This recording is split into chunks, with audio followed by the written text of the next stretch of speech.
Hello everybody, welcome to another update on the stock screener.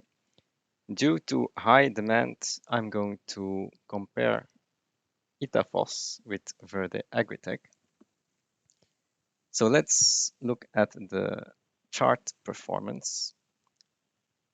Itafos has actually done nothing for a year. It has gone up and it's back down. Verde Agritech in a year has six-folded and is now plateauing and trying to go higher. So something is very different between these two charts, and I will tell you why. So let's take a look at the balance sheet.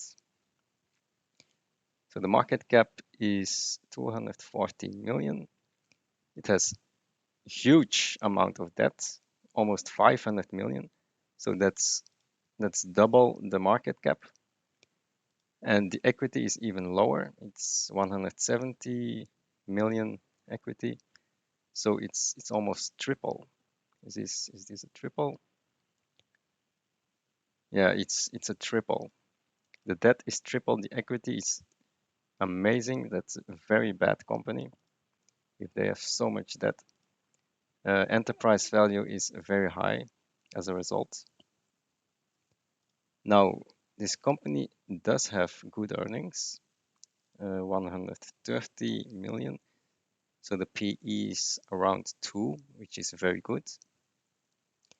But this is very worrying, this debt. And when we look at the earnings, these aren't high quality earnings because you have a revenue of 150 million, but the net income is only 33 million. So these are very low margins, very low. So yeah, around 20-30%. That's not a high margin business, especially when you know that the product that they produce is now at the top. So if it comes back down, then you are quickly seeing the margins shrink. So this company is in the phosphate business. Phosphates are very high. If they drop again, then these margins will disappear. And the debt will stay, of course. So that's a very dangerous situation. Let's take a look at the metrics. So we have Verde Agritech, market cap 266 million, Itafos a bit less, so they are comparable in market cap. Mine life is completely different.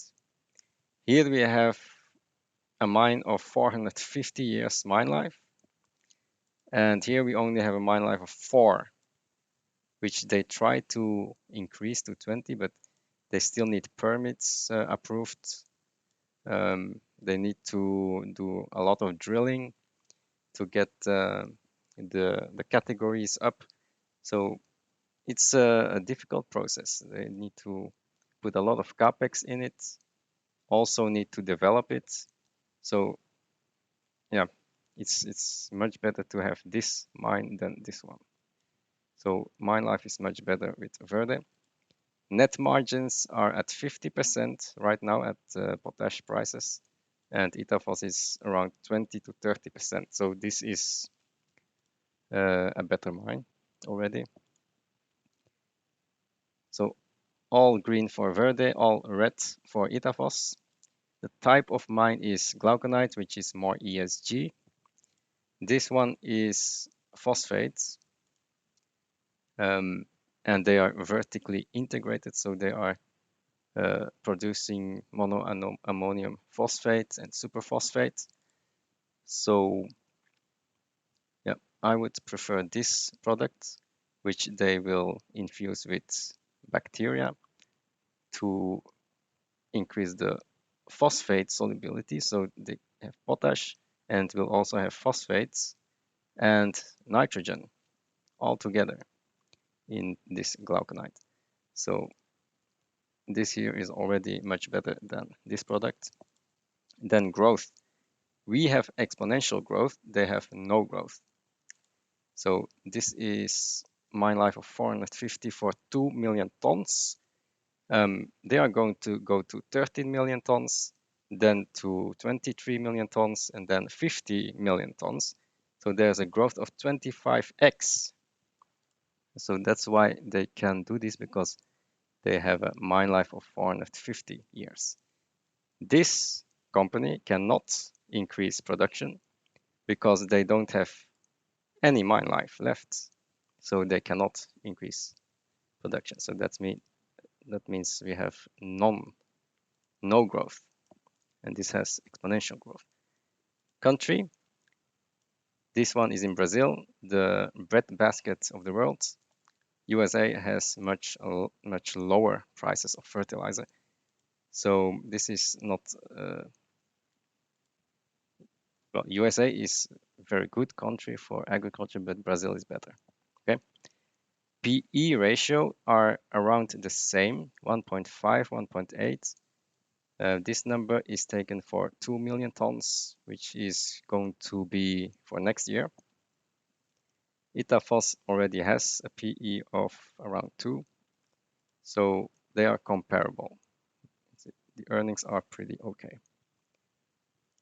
EBITDA is around 200 million here, and here 160 million.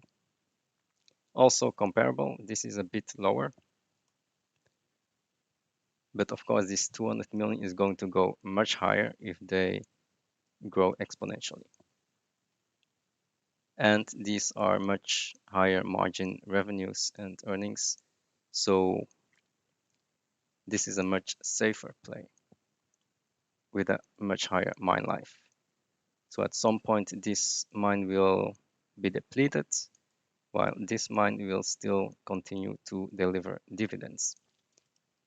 Then we have the enterprise value, which is around 300 million for Verde Agritech. And this enterprise value is 700 million. And that's because they have much more debt than Verde Agritech. So that's bad. And this gives us an enterprise value to EBITDA of 1.5, and this is 4.3, which is overvalued. So it's clear that Verde Agritech is much better than Itafos as an investment, just based on these metrics here. So review these numbers and tell me what you think, and I'll see you in the next video. Bye.